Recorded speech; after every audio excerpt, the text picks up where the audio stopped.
ఇదొచ్చేసి Saturday mini vlog అనమాట. మా వాడికైతే స్కూల్లో పీటీ అమ్మనింది. మా వాడి పైన మేడంకి చాడీలు చెప్పానని మొహం చూడండి ఎలా పెట్టుకొనొస్తున్నాడో. అదే మా పాప పీటీఎం అయితే ఒక్క చాడీలు కూడా నేను చెప్పను. మేడం వాళ్ళు కూడా చెప్పరు. మా అబ్బాయిదైతే తండోపతండాలుగా చెప్తూనే ఉంటారు. నేను చెప్తూనే ఉంటాననమాట. అబ్బాయిలంతా ఇంత నాటిగా ఎందుకుంటారో ఏంటో.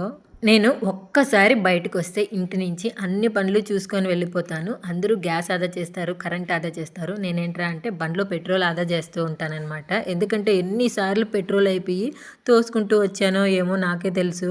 నా బండికి పెట్రోల్ ఇండికేట్ చేసే మిషన్ అయితే పని చేయదనమాట. అందుకనే నాకు ఈ తిప్పలన్నీ. అలాగే పిల్లల్ని స్విమ్మింగ్ క్లాస్‌కి అయితే తీసుకెళ్ళాననమాట. వాళ్ళకి స్విమ్ అయితే రాదు. ఈసారి సమ్మర్ హాలిడేస్‌కి నేర్పించాలి. ఆ రోజైతే స్విమ్ చేయడానికి వెళ్ళాలి అన్నారని తీసుకెళ్ళాను. ఎలాగో హాలిడేనే కదా అని చెప్పేసి. ఇంకా మా అత్త కోసం అయితే మెడికల్ షాప్‌కెళ్ళి టాబ్లెట్ తీసుకున్నాననమాట. మైసూర్‌కెళ్ళొచ్చారు కదా! బాగా బాడీ పెయిన్స్ ఉన్నాయన్నమాట. అత్త ఏ టాబ్లెట్ అంటే అది ఏసుకోకూడదు. అందుకే ఏది చెప్పిందో అదే తీసుకున్నానా లేదా అని ఒకటికి 2 సార్లు చూసుకుంటూ ఉన్నాను. ఇంకా పనిలో పని వాటర్ కూడా తీసుకెళ్ళిపోదామని చెప్పేసి ఇంకా వాటర్ కూడా పట్టుకొని వెళ్తున్నాననమాట. ఒక్కసారి బయటకొస్తే ఇన్ని పనులు ఒకేసారి చేసుకొని వెళ్ళిపోతా ఉంటాను. ఇక్కడ ఏంట్రా అంటే వాటర్ పట్టాలి అంటే గోల్డెన్ 5 రూపీసే ఉండాలి. అదొక తలకాయ నొప్పనమాట. ఆ 5 రూపీస్ దొరకడానికి ఎన్ని తిప్పలు పడ్డానో ఏంటో.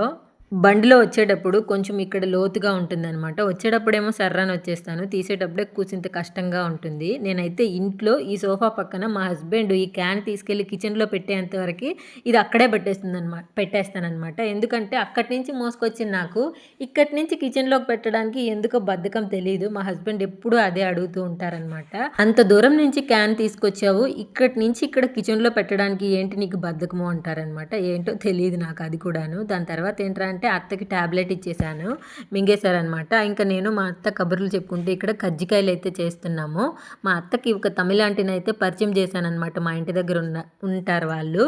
బాగా కాలక్షేపం అయిందనమాట మా అత్తకి. ఇంతకు ముందు ఇంటికంటే ఈ ఇల్లు అలాగే ఈ వాతావరణము బాగా నచ్చిందనమాట మా అత్తకి. నేను ఊరికెళ్ళినప్పుడు మా అక్క కజ్జికాయలు చేసిస్తాను అనింది. ఆమె బిజీలో ఆమె చేసేలేదు. మా అమ్మ కూడా కజ్జికాయలు చేసిస్తానమ్మా అనింది. ఆవిడ బిజీలో ఆవిడ చేసేలేదు.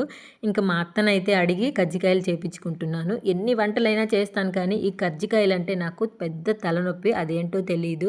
ఎంత పెద్ద ప్రాసెస్ ఉంటుందో రుద్దాలి, పిండి పెట్టాలి, మళ్ళీ ఒత్తాలి, మళ్ళీ కాల్చాలి. అందుకే నేను ఇది అస్సలు చేయను. ఇంకా నా కొడుకు కోసం అయితే మా అత్త ఓలిగలు చేస్తుంది. వాడు ఊర్లో ఉన్నప్పటి నుంచి అడుగుతూ ఉన్నాడు ఓలిగ కావాలి నానమ్మ అనేసి. అందుకే వాడి కోసం అయితే ఇంకా ఓలిగలు కూడా చేసింది ఈరోజు మా అత్త.